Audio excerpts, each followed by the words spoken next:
The Lord is with us, family. And tonight, as usual, He's been faithful to bring a beautiful message and teaching about peacemaking and peacemakers. So today is August the 3rd, 2015. The Lord began, "Blessed are the peacemakers, for they will be called sons of God." Indeed, peacemakers resemble me.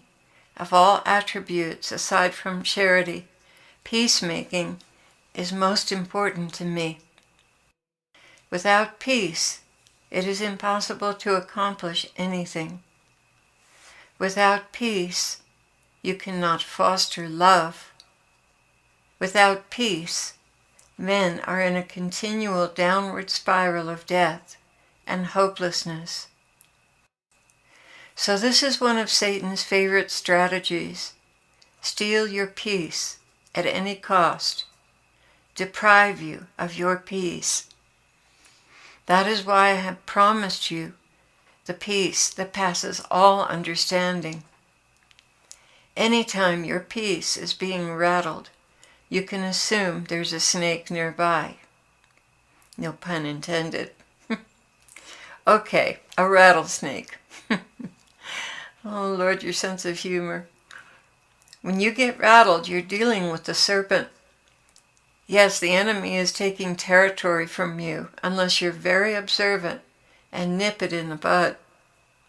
But for most, it slowly coils around to cut off circulation to the brain, injecting the venom of fear, disguised as prudence.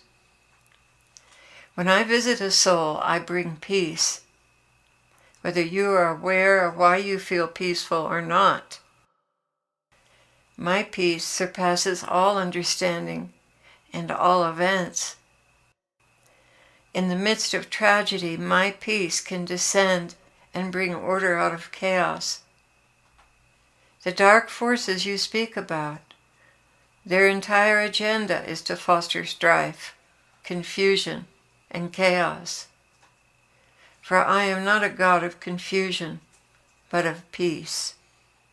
1 Corinthians 14:33. Anytime at all your peace is disturbed or rattled, you can be sure there's a little demon nearby, throwing off your balance, injecting you with its venom. If my people could recognize this from the onset, wars would cease to exist. But rather they try to fight fear with force, and force is always only a temporary solution. That is why my reign is so very important, to restore the Garden of Eden to men, that they may live in peace, goodwill, and understanding. How joyful life will be when I return. Still, you will have dissenters until the serpent is forever banished. But in the beginning, the peace will be a shining force throughout the earth. Even the animals will be at peace with men. And this reminds me, as an aside, of a vision that I had about mosques and about how serpents were being bred in the back of mosques and just crawling out the windows and the doors and the floors, and they would bite people, and people would be infected with hatred, and out of hatred would come violence and war. So, returning to what the Lord is saying here, this peace will be hard won by the blood of many, and will in its nature only be temporary until the final judgment. Then peace shall reign forever. So what I want to say is that peacemakers most resemble me, and the contrast to that is the troublemakers that most resemble Satan. That is why I called the religious leaders a brood of vipers.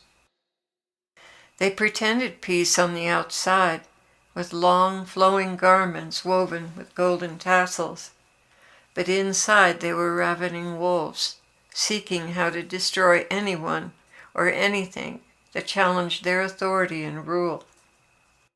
Absolute power corrupts, and absolute power was what they were seeking. They threatened men with their eternal salvation if they dared to challenge them. Things have not changed one iota. Fear is still used by religious authorities, masquerading as messengers and protectors of truth. My dear ones, have nothing to do with dissemblers and those who sow discord among brethren. This is most certainly inspired by the wicked ones. I want you to be pure before me, no mud in your hands, rather clean, shining, and ready to be taken into my abode forever. Be peacemakers. Be the one to take up for the absent when cruel things are said. Be the one who puts a stop to gossip and calumny. How beautiful are the footsteps of the bride who brings peace in her bosom. She's adorned with all choice perfumes and jewels from her Father's house. Oh, how beautiful you are when you defend righteousness and sow peace among brothers and sisters. You most resemble me when you bring order out of confusion, understanding out of conflict, turning bitterness to forgiveness and kindness. There is no price worthy of such a soul as the one who goes around bringing brotherly love and concord. The fruits of such a one as this will testify to her virtue throughout eternity. I want you to consider for a moment how the wicked venom from the mouth of the serpentine woman can foment wars and disaster after disaster to rulers. 1st and 2nd Kings chronicles the lives of Ahab and Jezebel, his wife. Of him it was said, "Surely there was no one like Ahab, who sold himself to do evil in the sight of the Lord, because Jezebel his wife incited him." Some men need to be spurned on, to be sure, but not to do evil. A godly wife will challenge her husband to listen to God and live for him, and not encourage him to sin. Now it came about after these things that Naboth the Jezreelite had a vineyard, which was in Jezreel beside the palace of Ahab, king of Samaria.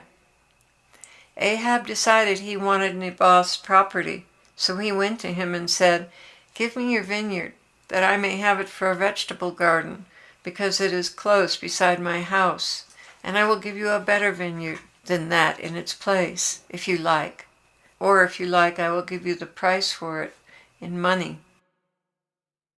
Naboth declined the offer, just as he should have done, for God had forbidden the Jews to sell their paternal inheritance.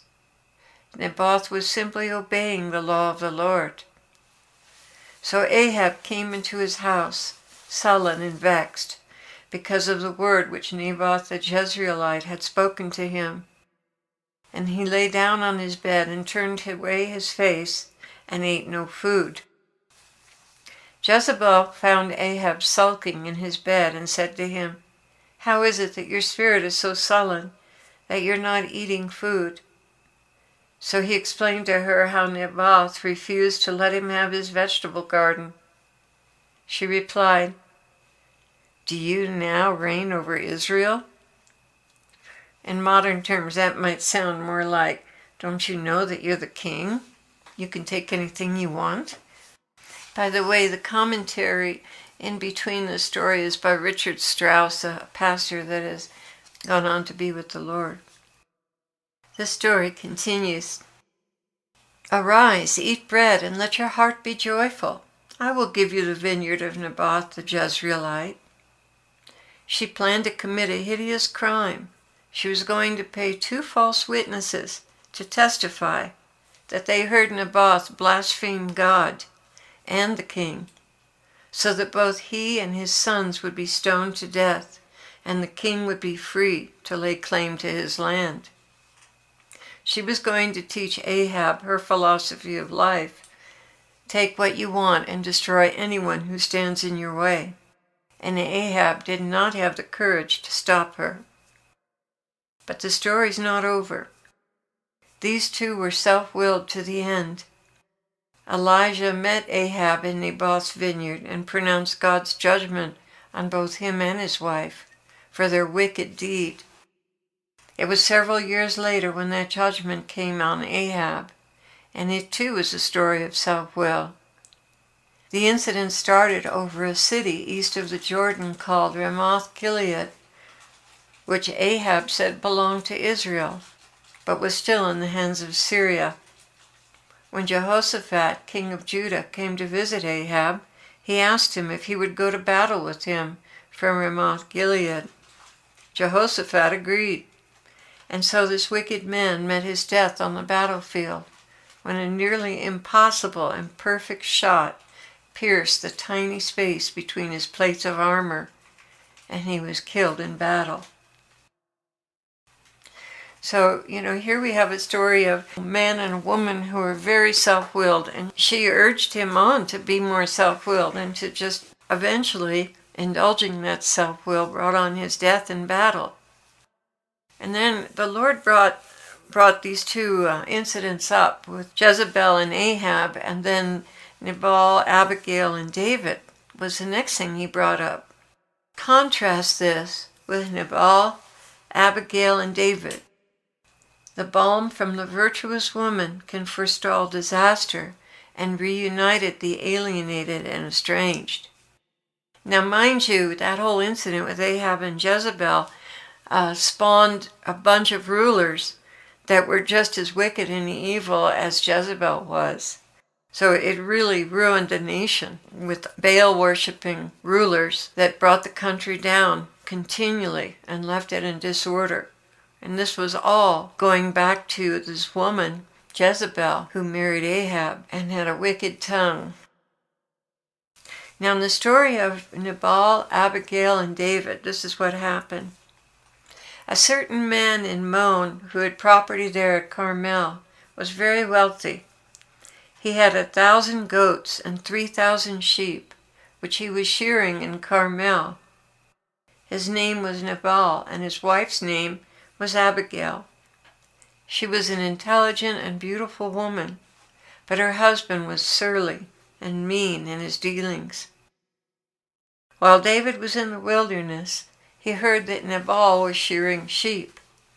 So he sent 10 young men and said to them, "Go up to Nabal at Carmel and greet him in my name. Say to him, 'Long life to you, good health to you and your household, and good health to all that is yours.' Now I hear that it is sheep shearing time. When your shepherds were with us, we did not mistreat them, and the whole time they were at Carmel, nothing of theirs was missing. Ask your own servants, and they will tell you. Therefore be favorable toward my men, since we come at a festive time. Please give your servants and your son David whatever you can find for them." When David's men arrived, they gave Nabal this message in David's name, and then they waited. Nabal answered David's servants, "Who is this David, and who is this son of Jesse? Many servants are breaking away from their masters these days. Why should I take my bread and water, and the meat I've slaughtered for my shearers, and give it to men coming from who knows where?" David's men turned around and went back. When they arrived, they reported every word. David said to his men, "Each of you strap on your sword." So they did, and David strapped on his as well. About 400 men went up with David, while 200 stayed with the supplies. One of the servants told Abigail, Nabal's wife, "David sent messengers from the wilderness to give our master his greetings, but he hurled insults at them. Yet these men were very good to us. They did not mistreat us, and the whole time we were out in the fields near them, nothing was missing. Night and day they were a wall around us the whole time we were herding our sheep. Now think it over and see what you can do, because disaster is hanging over our master and his whole household. He is such a wicked man that no one can talk to him." Abigail acted quickly. She took 200 loaves of bread, 2 skins of wine, 5 dressed sheep, 5 seahs of roasted grain, 100 cakes of raisins, and 200 cakes of pressed figs, and loaded them on donkeys. Then she told her servants, "Go on ahead, I'll follow you." But she did not tell her husband Nabal. As she came riding her donkey into a mountain ravine, there were David and his men descending toward her, and she met them. David had just said, "It's been useless, all my watching over this fellow's property in the wilderness so that nothing of his was missing. He has paid me back evil for good. May God deal with David, be it ever so severely, if by morning I leave alive one male of all who belong to him."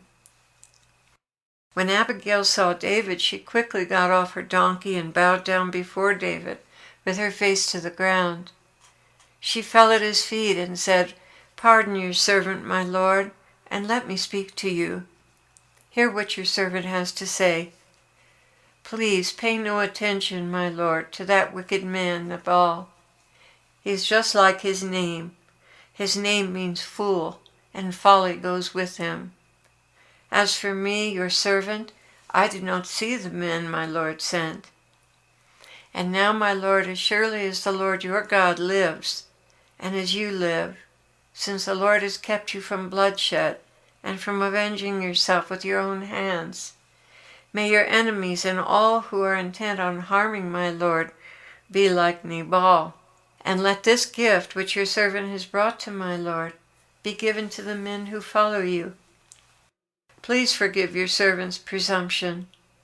The Lord your God will certainly make a lasting dynasty for you, because you fight the Lord's battles, and no wrongdoing will be found in you as long as you live." So here she is, saying all these wonderful things to him and trying to appease him because she knows everyone's life hangs in the balance. She continued, "When the Lord has fulfilled for my Lord every good thing he promised concerning him, and has appointed him ruler over Israel, my Lord will not have on his conscience the staggering burden of needless bloodshed or having avenged himself. And when the Lord your God has brought my Lord success, remember your servant." And David said to Abigail, "Praise be to the Lord, the God of Israel, who has sent you today to meet me. May you be blessed for your good judgment, and for keeping me from bloodshed this day, and from avenging myself with my own hands. Otherwise, as surely as the Lord, the God of Israel, lives, who has kept me from harming you, if you had not come quickly to meet me, not one male belonging to Nabal would have been left alive by daybreak." Wow. So she forestalled a major disaster by her good judgment. And the Lord has many times talked about bloodshed as being gossip, about ruining someone's reputation. Blood on innocent hands is one of the videos we did about that. She, with her good judgment, kept him from shedding blood. Then David accepted from her hand what she had brought him and said, "Go home in peace. I've heard your words and granted your request." So when Abigail went to Nabal, he was in the house holding a banquet like that of a king. He was in high spirits and very drunk. So she told him nothing at all until daybreak. Then in the morning, when Nabal was sober, his wife told him all these things. And his heart failed him, and he became like stone. About 10 days later, the Lord struck Nabal, and he died. When David heard that Nabal was dead, he said, "Praise be to the Lord, who has upheld my cause against Nabal for treating me with contempt." He has kept his servant from doing wrong and has brought Nabal's wrongdoing down on his own head." Then David sent word to Abigail, asking her to become his wife. His servants went to Carmel and said to Abigail, "David has sent us to take you to his home to become his wife."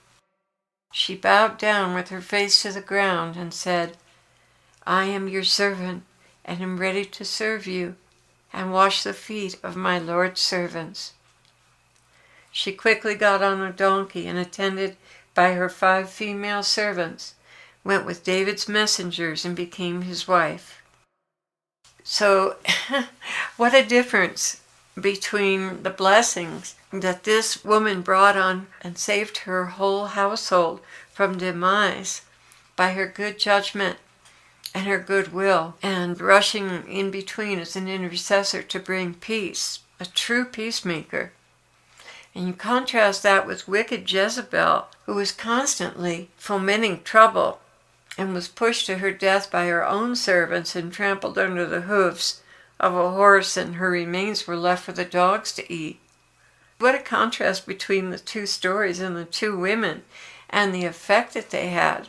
The long-lasting effect of Jezebel on Israel was serious, really serious. I think here the Lord is showing us a contrast between someone who jumps on board with detraction and ugliness and someone who steps in the gap to bring peace and try to do the right thing and bring peace to both sides. And the fruits of that, Jezebel spawned generations of wicked rulers. Abigail saved her whole household and lived the life of a queen as a result of her wisdom in being a peacemaker. What a contrast. And I think we need to look at that every time we open our mouths. Who do we want to be like? Do we want to be like Jezebel, or do we want to be like Abigail? Because in the moment, it's very tempting to jump on board with detraction and talk about it and make it big and juicy. But the result of that is serious damage and serious consequences for the people who do it. Just as Jezebel was thrown out of her window by her own servants. And Abigail, as a result of her prudence and goodwill as a peacemaker, was made a queen, and the greatest king that ever lived. The Lord continued. He said, "I'm taking the time, my bride, to reveal the fruits of the wicked and the fruits of the wise. How beautiful you are to me, my bride. Truly, you take my breath away with your virtue when you defend the innocent and refuse to partake of evil. Remember, in this time left to you on earth, the devils are always looking for a way to defile you, to steal your purity, your innocence, your beauty. Dissembling and destroying peace among brethren or family is the enemy's favorite tactic. Be on your guard, my beautiful one. Protect your virtue and the virtue of others from detraction and gossip. Keep your hands clean from the mire of this world. Do not allow anyone to soil your wedding garment, and continue to take my breath away by your virtue. Oh, how wonderful it will be on that day that I take you to myself in absolute purity, with nothing to shame you or cause you to blush. Remember, it's not what goes into your mouth that defiles, but what comes out that defiles and reveals the contents of your heart. Keep your heart only for me. Protect it without compromise. Bring peace out of strife. Let your virtue shine upon all men, that your Father in heaven may be glorified. Blessed are you, peacemakers. You are called children of God, and surely I will take you into the place I have prepared for you.